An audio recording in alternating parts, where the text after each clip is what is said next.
Hello, everybody. Welcome to Paws podcast. I am Spooner Sloth, the broadcaster on Twitch, and this is my cohort, my comrade in arms, HP Fox, who has way too many titles. Yeah. Let's go with broadcast manager today. Right, broadcast manager today, site admin and contributor tomorrow, and then maybe by Wednesday, you know, It's going to be a different one every single time. I guarantee it. right. It, there is at least a little bit of experience behind the title, and I've been doing this for almost 4 years now. So. Right, that's the one that you could. That's your claim to fame. Like, if Yeah. I know anything about anything, it's this one, guaranteed this one subject. I only know one thing, and this is it. Right. Full heads up for the podcast. HB Fox has a cold, which Yes. he swears he's feeling better. I'm not wholly convinced, but I'm a really good liar. yeah. I'm like my dad mode's kicking in. I'm just like, you need to get your ass in bed, get some fluids in you, some nutrients. And also, I'm running on very little sleep. So this podcast, we're gonna do our best to remain coherent, right? That's the goal. The goal is to not ramble on a tangent for an hour, and to make sense and not be really repetitive. Yeah, and my rants and my responses today are probably going to be fairly short because I can't breathe through my nose right now, so I can only talk for so long before I need air to live. Right, right. But I'll do my best. Breathing. This is America, damn it. Well, whatever. It's the Pacific Northwest. We don't Well, breathe here. for me, it's the South. Well, yeah, for you it's the South. You guys It's be the showing off. Pacific Southwest. Anywho's, and what a perfect day to suddenly pick this topic. Like, Twitch is feeding us information off a headline. It's like, hey, so we're gonna go ahead and get rid of the ad block that's built in naturally with Twitch Prime, and we could go on. I mean, I could ramble on about monetization and why a company would make these certain decisions, and we can explore all of that, but maybe next episode. Yeah, maybe next one. Right now, as with any announcement that anybody ever puts out, there's a lot of speculation going on because all we have is the announcement. We don't have the information behind the announcement. So Yeah, and the we blog. can only talk so much about it. Yeah, the little blog FAQ they put out is minimal, but there's a lot of people. This is the time where there's like knee jerk reaction. There's like the hot takes, Yeah. and we put out the podcast like 4 or 5 days after we record, so it's not really worth doing a hot take. Yeah. For us, today is Monday, Yeah. which is the day of the announcement that Twitch made. Now, if we were recording this on Friday, we might be covering that announcement a little bit more because we'd have more information, but we're in the past, you're in our future. It doesn't work that way. Right on. And you know what? Maybe in the future we actually delve down into the business side. And I say maybe nothing. Definitely, it's going to be an episode. Just when is the only question about these kinds of business decisions and how it is that a company can do this. Not to mention, there's what we talked about in last episode with the Microsoft and Tencent. Now apparently Valve is hinting at they're going to make a streaming platform, and wouldn't it be interesting if you could only stream games off of Steam, or you were incentivized to stream your Steam library from their platform on their service and not on Twitch or Mixer or YouTube or Facebook. Yeah, I don't want to dive too far Right, into that let's- because it's not part of the topic that we're going to cover today, but I will say Valve, you're going to have to really pull some stuff out of your ass on this one because you've tried this before and it was Right. a huge flop. Right. So yeah, we're not going to go further down the rabbit hole. I'm just thinking in my head like that'd be a really, really good episode. And hell, I can find, maybe we can have a guest on who's got infinitely better business acumen than me, and I can just be the pretty face nodding in the background. You're always a pretty face. Oh, not today, man. I'm all washed out and tired. Prettier than this one that's excreting mucus. Oh, now that we're done filleting each other, let's talk about what the subject is today, which is weird because it's a very nebulous subject, and it's been on the forefront of my mind for about 2 weeks now. And to be totally honest, you ever like have something you want to talk about and it's just stewing until eventually it's just you're going to either scream or choke on the thought. That's Perpetually. right. That's where I'm at with this. So, a lot of times on Twitch, and this applies to Mixer, YouTube, Twitter, any kind of medium that you have individuals talking to each other or communicating, right? But for the sake of argument, today we're going to be focusing on Twitch and being a content creator and broadcasting on this platform. You can adapt the concepts we discuss to anything. There's a lot of conversation about mental health. There's like a month about it. There's hashtags about it. Everybody's always talking about and tweeting out like, "Hey, if you're feeling depressed, reach out. If you need help, if you're feeling down, don't be ashamed of it." And there's always some kind of controversial funk about it. One thing that the Hunter Wild, the broadcaster here on Twitch, somebody I look up to profoundly, does a thing with Loco, another amazing streamer on Twitch, called Streamer Square. HP Fox may be familiar with it, and Just a little bit. yeah, just a bit. He coined a phrase that I had not heard before, and he said he was referencing how he had not left the house for periods of time and whatnot, and it was bad for his mental hygiene. And I've always heard mental health, and I've always heard hygiene. I'm always imparting to my kids like, hey, freaking hygiene. But when he used that term, it kind of stuck with me, and so that's what I wanted to talk about today. I wanted to talk about mental hygiene and specifically what that means when you break it down. And we'll go about, it's such a broad, big ass topic to talk about it, to discuss it, is just difficult in general because you don't really know where to start. It's a little bit overwhelming. Yeah, it's because well, as you said, it's really nebulous. There's so much to it, and there's so many factors that go into it that it's hard to really pinpoint a single area and say, we're going to discuss this particular thing when it comes to this, because you can't really discuss that one thing because it's all connected in some way or another. Right.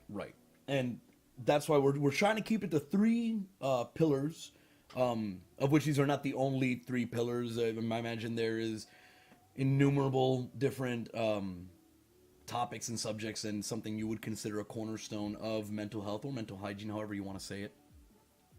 But what we are going to focus on in particular would be the difference between the role and the actor in regards to broadcasters on Twitch, what a parasocial relationship is, which not many people truly understand the sociological or psychological implications of that kind of a relationship, or the good and the bad of it, and a little bit about, I want to say, showing gratitude or how to practice gratitude is something my wife keyed me in on, something called gratitude theory, but in general, just practicing gratitude and developing habits that are good mental hygiene, right?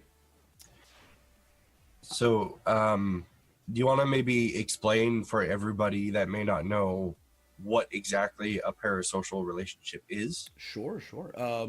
The too long didn't read version, the short version of what a parasocial relationship is, basically a one-sided relationship. And by one-sided, it's unique and specific to the medium of an entertainer and a viewer. So a celebrity and the people that read, tabloid magazines. A musician and the person that runs up on stage and tries to hug them.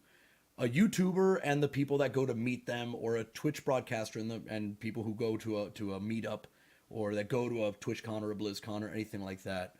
So it's essentially, specifically, at least in this case, the relationship between caster and viewer, or content creator and viewer, which is really interesting because if you break it down, we are in the business, and I say we as a broadcaster, we're in the business of not so much making friends, but everybody in chat, every viewer, every Twitter follower, Twitch follower, every person that is exposed and consumes the entertainment that we put out, it's almost like a friend thing.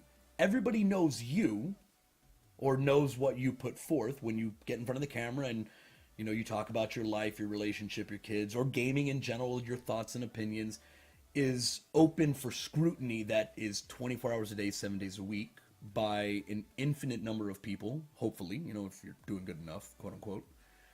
And yet, very, very few times is there an actual back and forth kind of like a traditional friendship or relationship, the way that you would think in your head, like, oh, I'm going over to my buddy's house to play games, or we're gonna go meet at, you know, McDonald's or Starbucks or wherever it is, you know, we're gonna hang out together. That hanging out is I go live and somebody tunes in. There's a certain, by design, just where we are technologically, there's like a division there. There's a separator.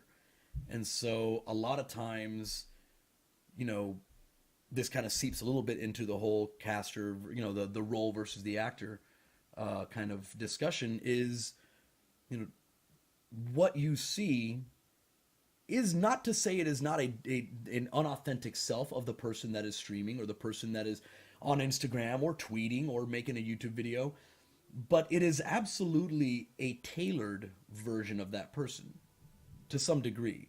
Yeah, absolutely. It's a character of themselves in a way, and everybody does it to some extent. Even if you're not, you know, a broadcaster or an entertainer or anything like that, everybody has their phone voice. You know, Yeah. that kind of shift in their disposition when they're calling up a pizza place and ordering a pizza or whatever it happens to be. Everybody has that character of themselves, and when it comes to broadcasting, it's just kind of magnified in a way because you are on screen and you're portraying this version of yourself that, you know, you want to link with others. You know, you provide a positive experience for everybody that's watching and interacting, and in return you get a positive experience out of it. Now once you turn off that camera, you're probably not that person 24/7. Yeah. You almost literally can't be. You literally can't be, and you kept saying that it's a positive experience. It's a chemical reaction in your brain. There's a dopamine fix. They've done countless studies about, you know, heightened levels of depression is tied to people that use a lot of Facebook. You know, that you'll notice. Like, it's funny as hell. Go to lunch with like a group of people, and time from the moment you sit down to when the first person grabs their phone. You know, and then time in between them when they grab the phone and they put it back down. How long will it take for them to pick it back up again? It's a dopamine fix. We are conditioned to feel good just by opening an app, just by looking at Twitter or looking at Instagram, following what's going on, looking at the feed. Yeah, and you used another perfect example of that character of yourself there in that analogy. Going out to have lunch or something with your friends. When you do that, you know, you're not that person that sits at home and, you know, be silent for 5 hours. You're out there, you're chatting, you're having fun, you're having a good time. That is a version of yourself that's different from the one that's at home, but not any less genuine. Right. You know, it's still you. It's just not the you that's, you know, on display 24/7. Right. And in regards, all of this is just setting up context. But as far as getting to the meat of the subject matter of like parasocial relationships, it's kind of like we are used to nowadays socialize. This is harkening back to the first episode. We socialize over the internet, right? When you're growing up, at least when I was growing up, I was born in '83. There are certain life situations that force you to socialize, right? And it's more of like a survival thing. You're forced to socialize and have a back and forth and a give and take at school, at work, things like that. In the home, if you have a lot of siblings. When you're online, you're not really beholden which is what leads to the very one-sidedness of it. A broadcaster will go live and will give out, stimuli. It's like it's somebody having a conversation. I'm saying my part, and then chat answers back. If chat does not answer back, or your viewership starts to dip a bit, or maybe people that you were having a great rapport with and were chatting with you and talking with you for a while, and then they kind of don't show up to the stream for a couple weeks, or maybe they just don't show up anymore, or even just for a day, it becomes a very one-sided thing. Nobody is beholden to respond. And that is, I don't want to say problematic. I want to say that it usually leads to a lot of burnout. Because a perfect example is this a YouTuber, very super insanely popular, Jacksepticeye, who had a very high profile. He took a break from making content because he was like, "Listen, guys, I need to take a break. I haven't left my house in 18 days. And Amazon Fresh delivers and food delivers. We kind of as content creators, we kind of cloister ourselves in our homes at our desks, and you don't leave. If you stop putting out content, then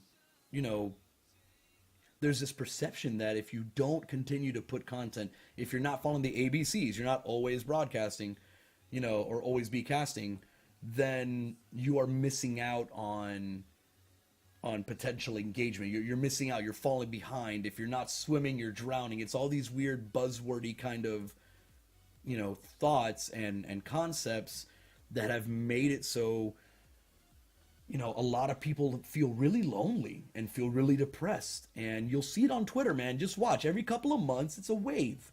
You can set your clock by it. There's going to be a swath of the people you follow that are they're just going to say, I need some me time. Oh God, how wonderful it was to take a day off. Why don't I take days off more often? And they're celebrating in what should be a normal life behavior because they don't get to do that.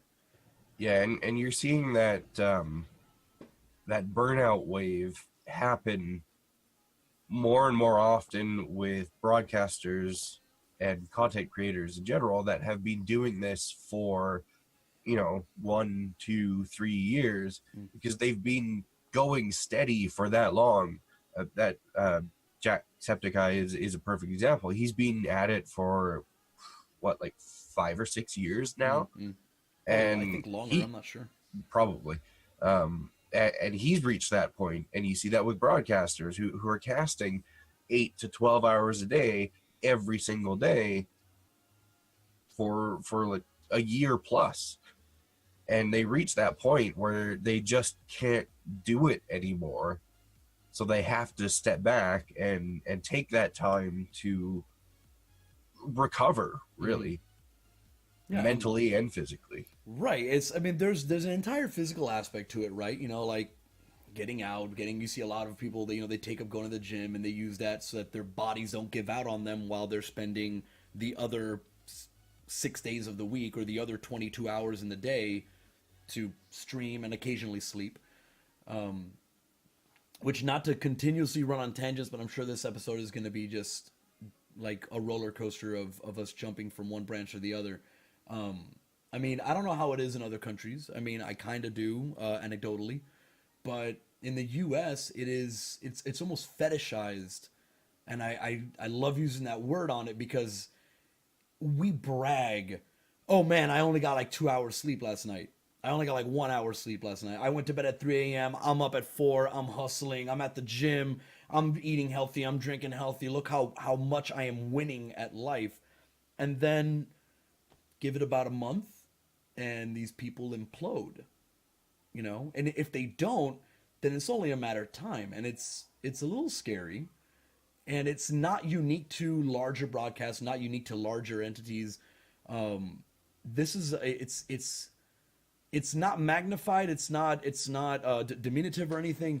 It is the same magnitude of a problem if you are, 800 concurrent viewership, 600,000 subscribers on YouTube, whatever it is, versus 20 people concurrent viewership, 2,000 followers. Yeah. It's about the time invested, not necessarily the return on it. Right. It's the feeling is the same. It just the only difference I would say is, it makes a difference between being able to pay bills or not for some people. To somebody like, God, I'm thinking big broadcasters, right? Like Broman or King Goth, or I know I bring them up all the time. They're on my feed almost all the time. Like a much, much larger broadcaster that is minimum in, 8 to 10,000 viewership at any given time, depending on the game, obviously. They notice those drops and they suffer from that potential spiral, that potential one-sidedness of the nature of content creation. They suffer just as much as somebody who's a total transparency, like in my position, where at best I'm popping, 40, 50 on a really, really good night versus, the mid 20s average. So it's just different leagues, but the exact same problem, the exact same symptoms. Yeah, the issues here are across the entire industry. It's not specific to anybody at a certain level within the industry. When it comes down to the core of it, we're all doing the same thing essentially, so we all suffer from the same problems. How they impact us can be different depending on our level within that industry. Mm-hmm. But at its heart, it's the same for everybody. Right. And all of this, is like, seems like these guys are just complaining about people burning out on Twitch. But again, the purpose of the conversation, I don't have a solution for it. I don't think anybody really has a solution, hard, fast, black and white, like, hey, this is how we fix it, way to deal with not just burnout. Burnout is similar but dissimilar. Burnout, I think, is not doing justice to the whole thing. People can burn out on almost everything, right? But this is unique to burnout in that you don't have to stream 13, 18 hours a day to feel the effects of a one-sidedness. You can stream 3 hours a day. You can only put out one video every 2 days. You can put out a podcast once a week. Whatever it is that you do as far as the frequency with which you create content. It's very, very simple very, very easy, to fall into this rut where you want to be live all the time. You want to be making content all the time, because when you're not making content, people typically aren't engaging with you. You have all these friends that you don't really know, that don't really know you, that are not there isn't that sense of, I hate to use the word obligation, but when it's an accurate word for it. Right. Like, that's what being a good friend is, right? When it's like, hey man, I need help moving, or hey, I'm gonna go get food, you want to come along? Don't ghost on them, right? Yeah. Which happens a lot nowadays. That's a whole nother podcast episode. And it's really, really interesting to me that nobody really talks about it in these terms, Yeah. One of the things that has been said about broadcasting, and I'd actually extend this to just say content creation in general, is it's not a job, it's a lifestyle. That's because perfect. It's not just sitting at the computer and turning on the camera and doing it and then turning off the camera and going off to do whatever else you're going to do the rest of your day. Mm-hmm. You're thinking about it long before you turn that camera on. You're working on it long before you turn that camera on. And on the other end, you're working on it long after you turn that camera off as well. Yeah. And it gets to a point where it consumes you. Yeah, which is dangerous as hell. And It is. I mean, the proof is in the pudding. Look at some of your favorite casters. You will see pictures from the gym. Like, think of a typical day in the life. When you wake up in the morning, you do X, Y, and Z. When your favorite broadcaster is in the morning, they typically wake up, they take a picture, make a small video while they're at the gym talking about when they're going to be live. Then there's usually some cat pictures. Then there's usually a picture of every meal or discussing meals with people. And it's not saying this is superficial or vacuous or anything. Simply stating it's just, it's that engagement. I mean, you are selling a product, and the product is you. You are trying Yep. to entertain. It's not like I'm trying to sell something that isn't real. It's more like trying to honestly like making friends. It's trying to make a connection. Yeah, I can't even count the number of times I've been in meetings and the topic of how can I turn my everyday stuff into content generation Yeah. has come up. It's multiple times a year that that topic comes up, and because that's what it is. It's a lifestyle, and you don't. It doesn't start and stop at your desk. It starts and stops when you get up in the morning and then go to bed at night. Right. I would be lying if I didn't say there was a conversation when I first began broadcasting with my wife. And like, hey, she tells me I don't want our kids on the internet. Like, I don't want, if you go to the park with our daughters, don't take pictures of it. And I kept true to that for about 18 months, maybe like 16 months. And then eventually it was just one of those things where like my kids would run in on the stream and I would be like in a fear panic. And, we talked it out, we worked everything out, and on occasion you'll see my kids on stream. On occasion I'll tweet out a picture of like, when I took my kids to the park or if we're going on a family outing, that sort of thing. But again, it's not that there's no privacy. It's that there is such a strong positive feedback almost always when I share my family, when Yeah. I show that I'm barbecuing, when I take pictures as I'm crossing, to the other side of Puget Sound and whatnot. There's engagement on that. People want to see that. And you know what? I want to see that on my broadcasters. I consume that content as well because a big part of me, honestly, I'd be lying if I wasn't admitting to it. I would love if the people that I connect with most online, I could connect with offline as well. I live in Washington State versus BC or Oregon, where like these two massive, collections, and some in Toronto as well. It's like, can y'all move closer? And then we can all go eat together and go hang out together and, engage in stuff that doesn't have to be, okay, stop what you're doing. I got to put all the hashtags and I have to take the pictures and I have to make sure that I schedule this tweet and put that out. And I stopped. I stopped doing it. Yeah. So I was doing an Instagram every single day and I was like, I don't want to. I'm more of a private person off stream. I'm a more quiet, more subdued person off stream. So I Yeah, kind of just and stopped. the one of the issues arises with that kind of stuff when it comes to having a broadcasting or content creation lifestyle is you then have to find the right balance between just healthy social interaction and networking. Right. Now, networking is quickly becoming a bad word, and I think rightfully so because a lot of people take it to the extreme. But where is that line between hanging out with your friends and hanging out with your friends and posting it online? Mm-hmm.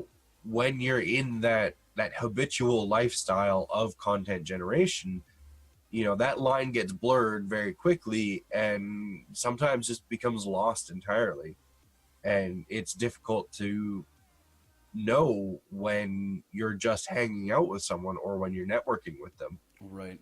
And that's when it starts to become really hazardous for your mental hygiene. Right. And again, bringing it back into the hygiene thing, I don't have a solution. If anything, a goal of mine is kind of just to air all of this out because I figure if more people are aware of all these different things, all these different facets of the lifestyle, that it would lead to a little bit more understanding and possibly thinking before acting. I mean, there's so many instances of, content creator is always trying to engage because engagement, we know engagement is good, right? That's engagement means that we're growing. Growing means we're not stagnating. If we're not stagnating, that means that we can continue to do what we do because we're able to support ourselves. That's the flow. That can lead to I'm trying to articulate the right word here. It's kind of like leading somebody on. There is that one viewer, there is that one follower, there's that one person who will take it too far, who can take it too far, who feel in their mind that they've got a relationship that is unique and it's them. And female broadcasters deal with it on a totally different level where, I've had female broadcasters them. It's like, this guy thinks that he's my boyfriend in chat because he tips and he donates and he talks to me all the time. And I kind of talk to him back, but it's kind of scary, in a certain way.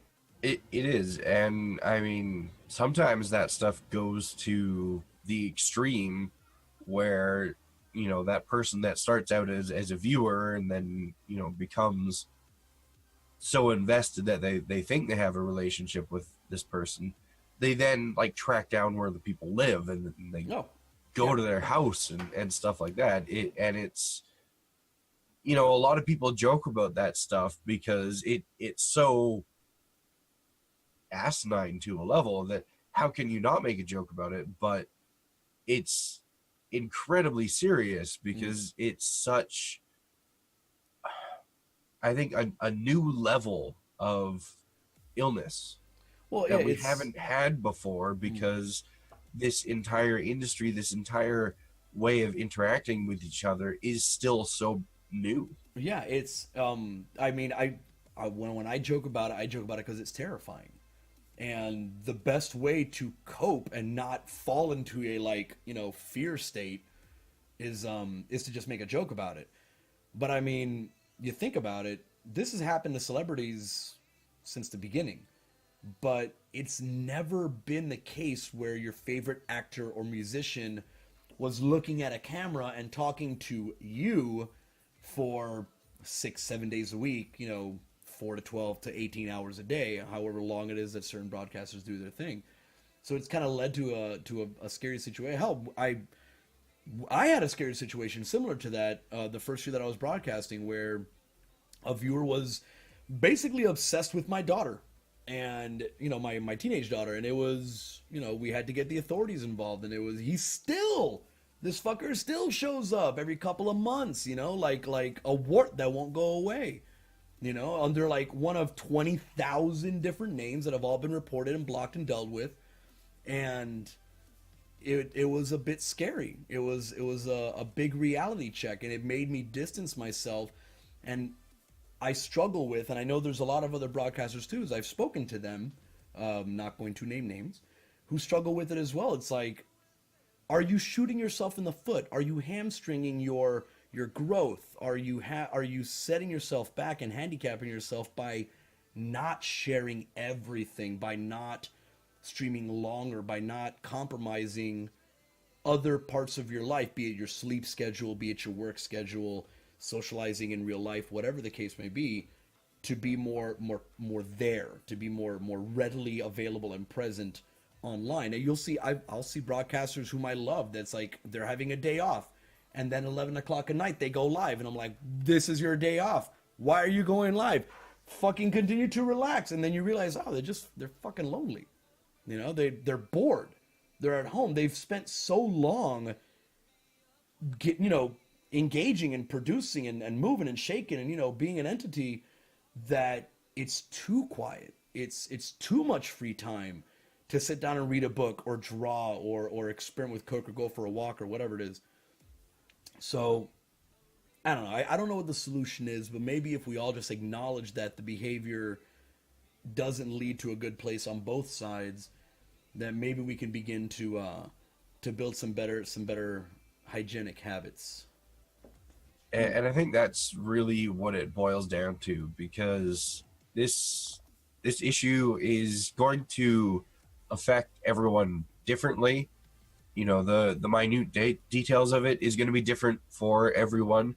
So there isn't going to be one single solution that works for the entirety of the industry. It's going to be, what are the healthy habits that work for you? Right. And And yeah. that can be, a whole list of different things. It can be simple things, or it can be, as big as taking a significant amount of time off. One of the things that I always try and advise people do is make sure your environment is clean, Yeah. is organized, is tidy, because that small thing is going to make a huge impact. Like my environment right now is a bloody mess because I've not like actually bloody, No, but it's there's viscera hanging from the yeah, windows and it's yeah. grotesque. Um, but it's filthy for various reasons. I have a lot of projects going on at the moment. I've been sick for a few days, so I haven't really had time to clean up. But I get up and I see this environment, and it just makes me sad. It makes me not want to sit down in it, because it's messy and muddled, and it makes my mind messy and muddled. Right. So keep that environment clean, and it's going to help you keep your mental hygiene in a positive state.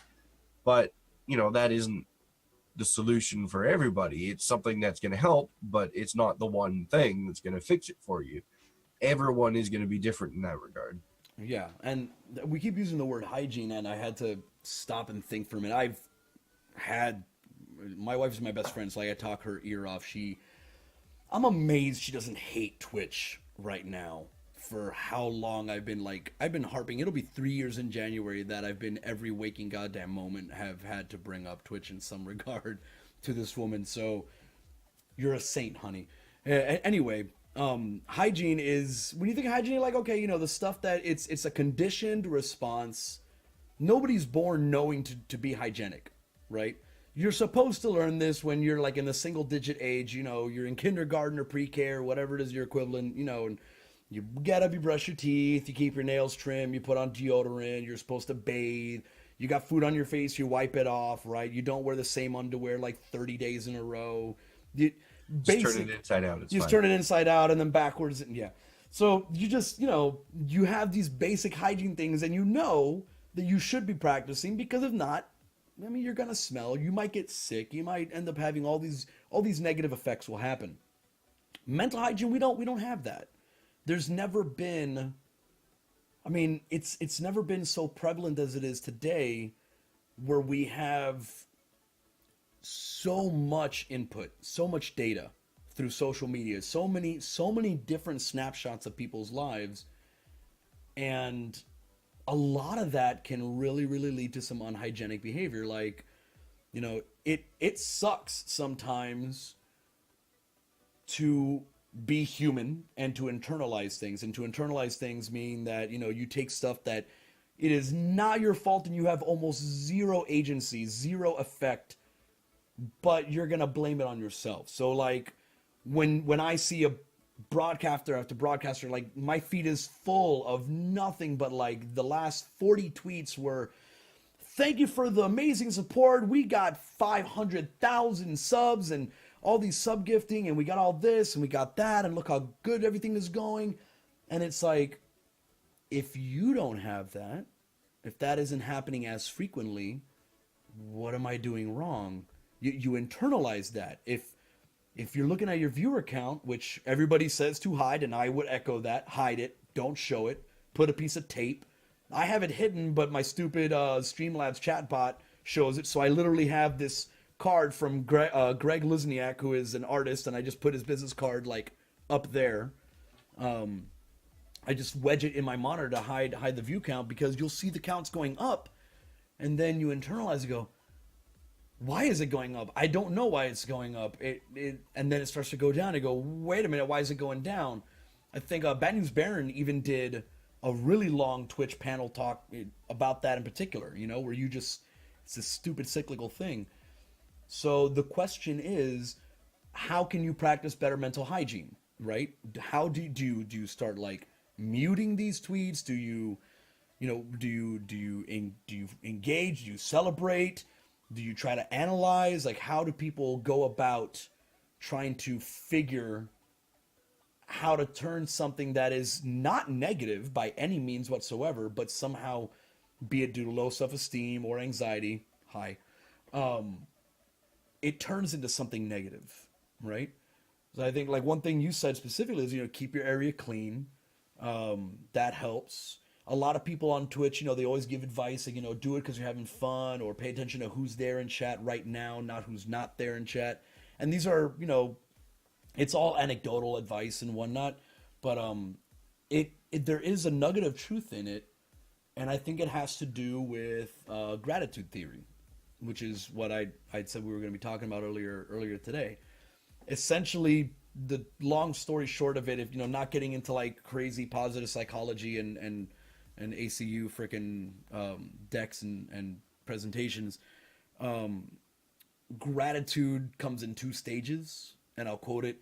Basically, it's the first one is acknowledgement of the goodness in one's life. So when you're in a state of gratitude, essentially you're affirming that in general life's good, and you're, you know, you've received something that gratifies you. And it's not just like being thankful for something, it's a little bit deeper. It's deeper that, you know, it's a deeper appreciation for someone or something that produces a sense of positivity or feeling good. So it's like being thankful for something is being thankful, but you know, acknowledging that, okay, this is in your mind, saying this is something that makes me feel good. This is something that I need to acknowledge and recognize. And a lot of times it sounds really abstract to go about talking like this, but we don't. We don't show gratitude. And that comes the second stage of gratitude, which is basically recognizing what those sources are that lie outside the self. So outside the self isn't like me. Outside would be like, oh, I'm grateful for my house, for my wife, for my kids, for the opportunities that I have, for the fact that I have a smartphone that doesn't have a crack in it. You list everything, and then you realize, you know, shit really isn't so bad. You know, things aren't as dire or as crappy as they are, and it helps buffer that sense of I can't think of the word, when you're not meeting the bar, when you're not there. Can you help me out here? I'm trying to think of what the term is. I'm drawing a blank on that one. Not not impotence, ineffectiveness. I don't know. I can't think of the exact word to use. Basically, when you're not able to meet a goal that you set for yourself, it's very easy to just dog on yourself hard and think all of my peers are meeting these goals, and I'm I've met them in person. I've hung out with them. We hang out on the regular. We talk on a daily basis. What are they doing different? They're not doing anything different. Why is it that I'm not reaching that, you know, that goal, but they're reaching that goal? And so that question can lead to a lot of like cyclical self-esteem problems and whatnot, and then that feeds into the burnout. It's like all of this is all connected, right? So I just think that practicing gratitude in general would be a really, really good way to get yourself out of that funk, instead of doing what we're all conditioned to do today, and that is inflate every social media post we see or every broadcast we see as being like, oh, that's how it is 24 hours a day, right?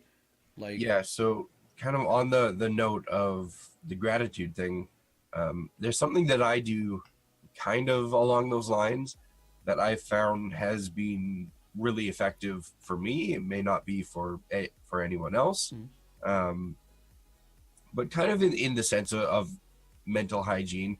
When I was younger, I used to have a lot of anger issues, and I was very violent when I was angry, and I still can be, but I desperately try to keep it in check.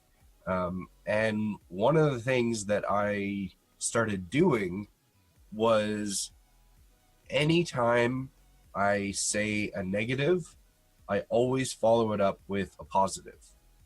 Um, they don't have to be equal. You know, the negative could be, well, fuck, I broke my leg today. I'm pissed off now. But on positive side of things, it's supposed to rain 2 days from now. I love the rain. That makes me happy. So having that balance of the positive and the negative can kind of fall into that gratitude spectrum, especially when you're looking at all of your shortcomings and where you're not hitting those goals and everyone else is. Your friend has hit 2 million subscribers on Twitch. Please hire me. I want to work for that person. But on the plus side, don't tell Hunter. My numbers are up 2%. That's better than 0%. So I'll take it. That's a good thing. That is one good thing compared to that potentially one big negative thing. But you still have those two sides of the coin. If you only talk about the negative, if you only view the negative, your mental hygiene is going to reflect that. Your mental state is going to reflect that. Your attitude is going to reflect that. And ultimately, your community is going to reflect that. And everything is going to suffer. Yeah, when you start to fall down that hole, which is so easy to fall down into, crawling out is really, really hard. And it's almost like a trust thing. It's very easy to break. It takes a very long time to get back to a stable place. And like I don't mean to be all kumbaya, touchy feely, let's talk about all this existential stuff, but it's fascinating to me because it is human nature. It doesn't matter how strong-willed you are, how confident, how validated you felt growing up by your parents, and how wonderful your upbringing was. It is human nature. It's the caveman. It's the lizard brain, right? It is in your nature. It is a natural part of being a person to compare, always. And it used to be that we compared our lives to, the tribe or then the neighborhood or the town or the circle of friends, whatever it was. Nowadays, our worlds are much bigger. Who we get exposed to, hundreds of people, thousands of people, relatively quickly in a very short period of time, just due to technology and how everybody's being connected nowadays. So this kind of goes back to the whole Facebook thing. It's like, man, if I look at every picture on Instagram, 99% of the time, I am not going to see somebody who looks like crap. Not going to see somebody who, the light is not being good to their face, or, you're not going to see, an ugly looking meal almost ever. No one's going to take a picture of their McDonald's burger, but that they're going to get or an In-N-Out burger or something, right? Yeah, you're not going to see that disgustingly sick person on camera, except right here on the Press Pause podcast. If you're watching it on Twitch, if you're listening, then just imagine a rosy-cheeked, bearded cherub who's really congested. Well, that's being generous, but yeah, you're not gonna see. I don't want to say the ugly side of things, because it's not an ugly side of things. It's just more realistic. Yeah. Yeah, it's the realistic not side. the side of things that is meant for, constructed for the camera. Right. It is not meant as entertainment for consumption. It is not content. It is the person. And right? There was a post that I saw on Twitter yesterday that I actually really, really liked. I don't remember who it was from, because it was one of those stupid Twitter things. Somebody else liked it. Somebody liked this and whatever. Algorithms. It was a picture of craft dinner, and it was posted from a guy that usually posts these beautifully constructed meals on Twitter, and his steps and his processes of creating these gorgeous meals. I think it was a buddy of mine, actually. I think it might have been mine. I think it was one that you liked. Yeah. And it was a picture of craft dinner, and I loved to see that, because this is a very regular thing that this person has posted that's so far from what you usually see, because it wasn't constructed for the camera. Yeah, it made me very happy to see that, because that's something that I can relate to that isn't ever on camera. Yeah, it was. I think it was my buddy Uncle Pirate Light. Yes. He lives here in Washington. His wife is a coworker of my wife. He's a really great guy. and he's a fucking amazing chef. Like, holy crap, the stuff this guy puts together is amazing. I like when I say chef, I mean he's like chef with like the gloves, and he's to the nines, right? And I remember the exact picture. It was a picture of Kraft macaroni and cheese with like salt and pepper on it. And he goes, I'm looking at the tweet right now. I share a lot of my cooking here, almost always when I'm trying my best, so it's only fair to post an example when I simply don't have a fuck to give. And I mean, it's kind of tongue in cheek, so it could be considered like this is something that is, calculated, for content. But at the end of the day, it's like, look, man, sometimes I eat fucking Kraft mac and cheese, dude.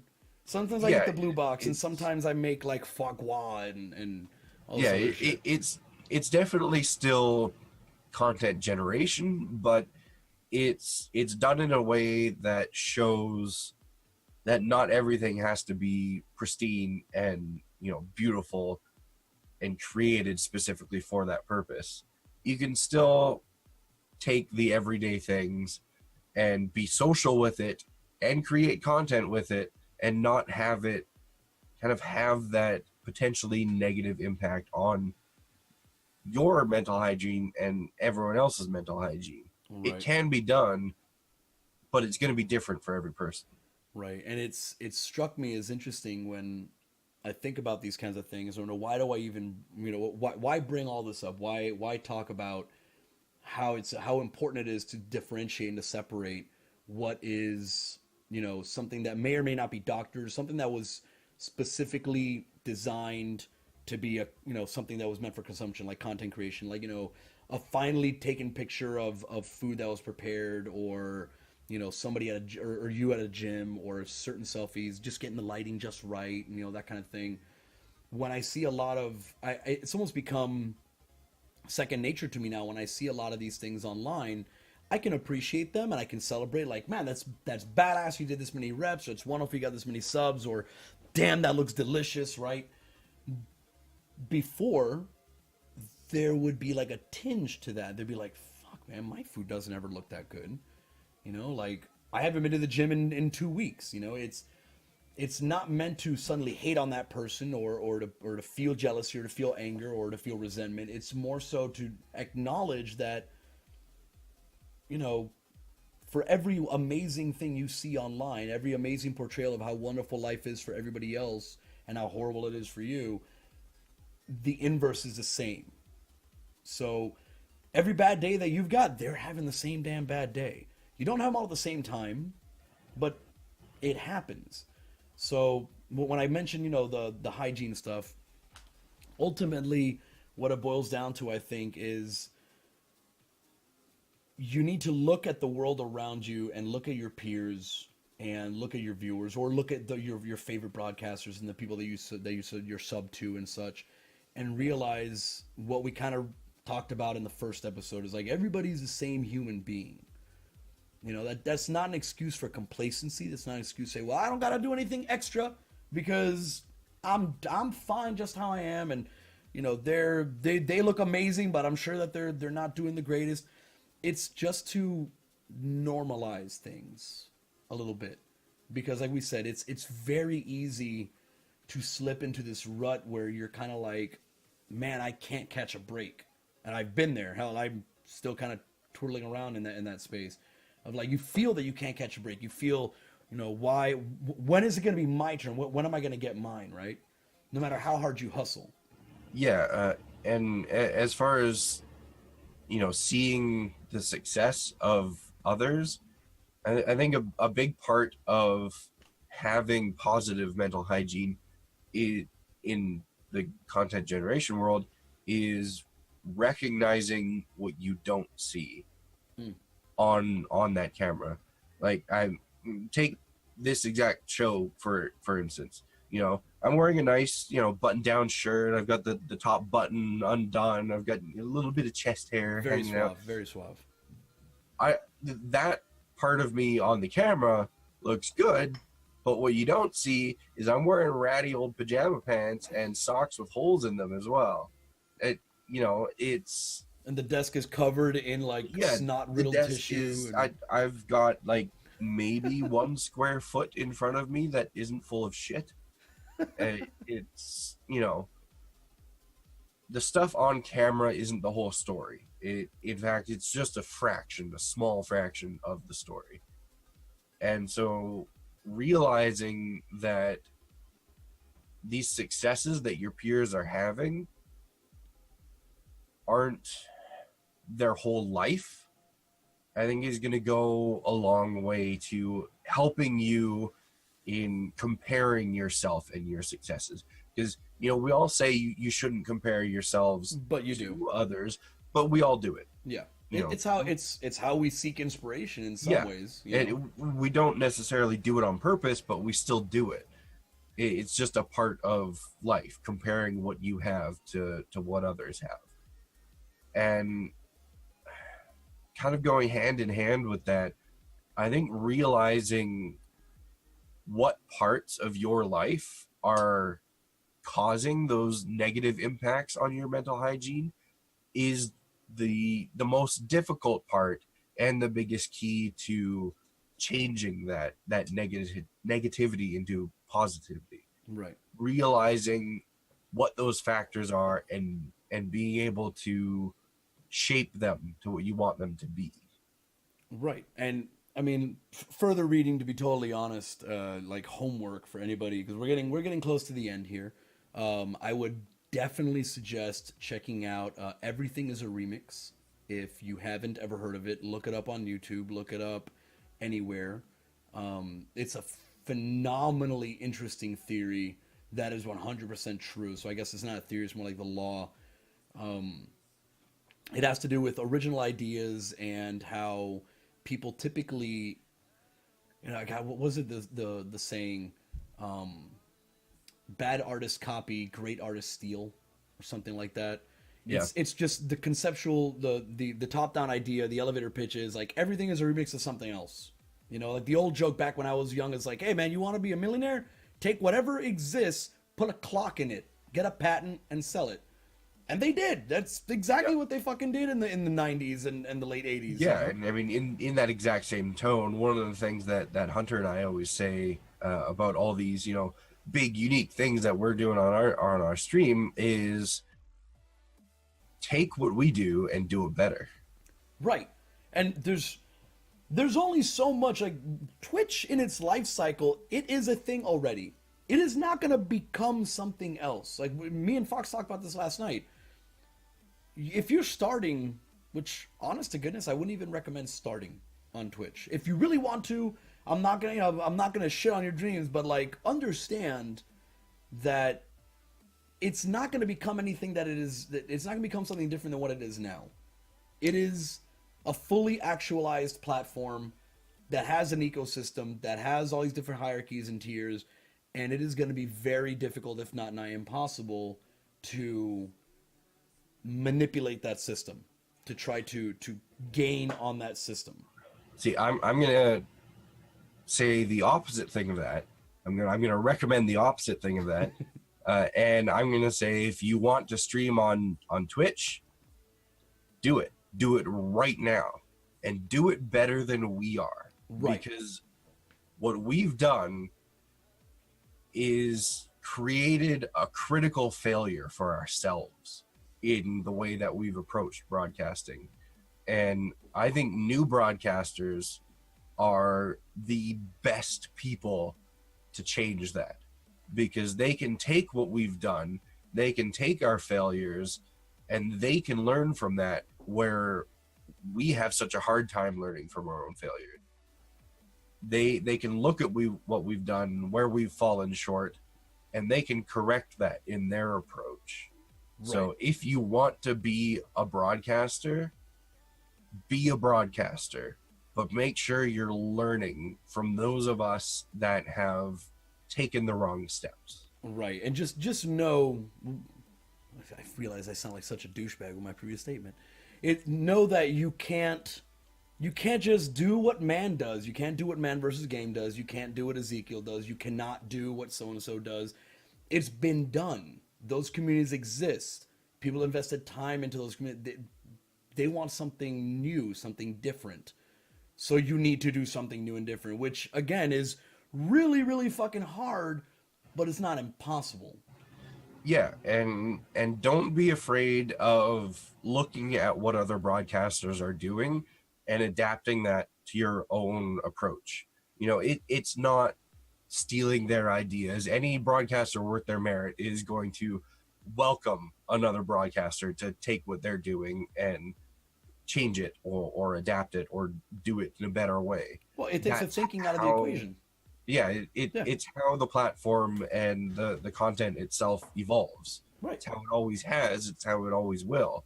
So don't be afraid of doing that and doing it better. Right.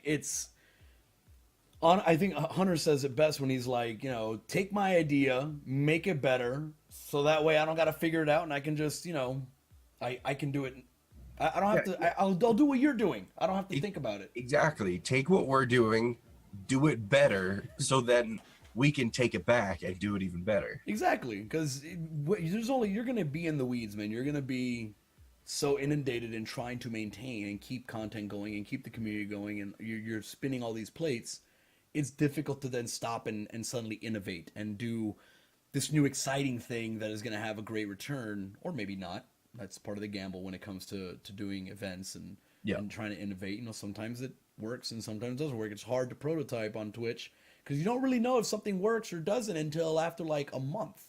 Yeah, You and know, sometimes it can also be very expensive to prototype on Twitch. right? So the bottom line is of this whole conversation is when you're looking at the world around you and you're looking at other broadcasters, you're going to compare your successes to their successes. And I would venture to say a healthier way to go about it is if you're going to compare, do it not so much in the sense that they're succeeding and you're failing, or they're doing good and I'm not doing good. Compare more so in that, like, they're doing good. What have I done good? Like, if they just had a sub train, what did I just have? You know, what successes can I celebrate? Yeah, And find that positivity to counter the negativity. exactly, because you don't want to get stuck in that freaking dark hole. It sucks to get out of it. And the last word I'll say is something that my best friend's dad growing up used to say was, "What you eat will not make me shit." So don't worry yourself so much about what other people are or are not doing. They are or are not posting or saying or how they're behaving, because ultimately it doesn't affect you. If somebody's got 100 viewers and you have zero, they're not stealing from you. They're not taking your viewers. They did nothing to you. It has nothing to do with you. You don't have agency in that regard. And that's something that a lot of people forget on Twitch, especially with the whole, hating on female casters and whatnot. Oh, they're stealing my views, all that bullshit. Yeah. There's no way anybody can steal your views. Yeah. It just doesn't happen. You don't own them to begin with. Yeah, exactly. Like no one can take your success but you. Which, yeah, and that just the entire "you don't own your viewers" thing is an entirely different episode, possibly like an entirely different series. Right? We should just call it that. We could, but yeah, we're reaching time here, so you've already kind of given your final words. So I think mine would be existing broadcasters. The most important and the hardest step is to recognize what in your life, in your routine, is having that negative impact on your mental hygiene. Once you recognize what those factors are, you can take the appropriate steps to shape them into what you want them to be. And for new broadcasters, look at where we as experienced broadcasters have failed and formulate your approach in a way that allows you to correct that, so you don't have to suffer from the same issues that we are. You're going to suffer from brand new issues, but if you can take the steps to correct these beforehand, you're going to have a much better time in the long run. Right on. So that pretty much wraps up this episode. Next one will be coming out in 2 weeks, week and a half. Yep. That should be it. See, this is going to come out on the 24th. So the one after that will be on the 7th. Okay, so we'll be full on in September, and not sure what that one's gonna be about, but I'm pretty sure it's gonna be a lot less abstract. You Yeah. know, so we'll have more interesting and less abstract. But this is good because it leaves the conversation open. And if you guys do have any comments, questions, feedback, your opinions, what's your take on the whole thing? How do you deal with negative thoughts? How do you deal with keeping on, keeping on? You know, like what is your motivation to stream if you are a streamer, to make videos if you're a YouTuber, to tweet or post pictures on Instagram? Where is it that you get your energy from? You know, just use hashtag Press Pause Podcast, PAWS, on Twitter.